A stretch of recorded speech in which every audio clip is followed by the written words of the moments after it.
आणि अक्षरशः आपली अनामिका कापणे.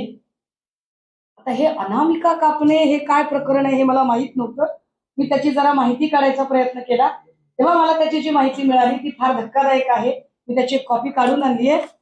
अनामिका कापतात, कशासाठी कापतात बघा. ते तंत्रमंत्र विद्येमध्ये हाताची अनामिका अत्यंत महत्वाची मानली जाते, कारण ती सूर्य आणि शुक्र ग्रहाशी संबंधित असून ऊर्जा वहनाचे मुख्य केंद्र आहे.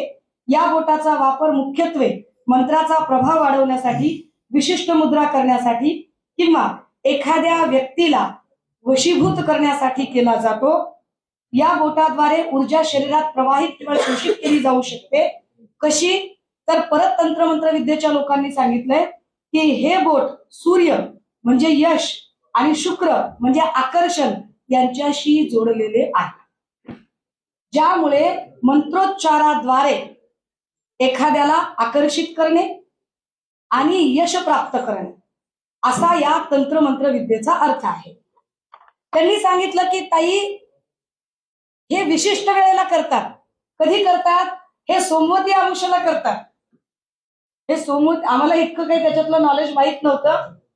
आणि मग एक फोटो एका माऊलीने पाठवला, त्याचा स्क्रीनशॉट बघा, त्याच्यात तारीख आहे खाली 12 सप्टेंबर 2024. फोटो जर नीट, मी आपल्या सगळ्यांना याची सॉफ्ट कॉपी देईन. इथे एक मोठं बँडेज दिसतंय.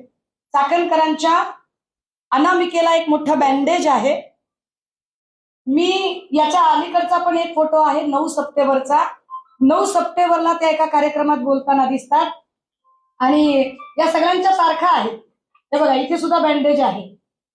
हा 9 सप्टेंबरचा फोटो आहे, हा 12 सप्टेंबरचा फोटो आहे.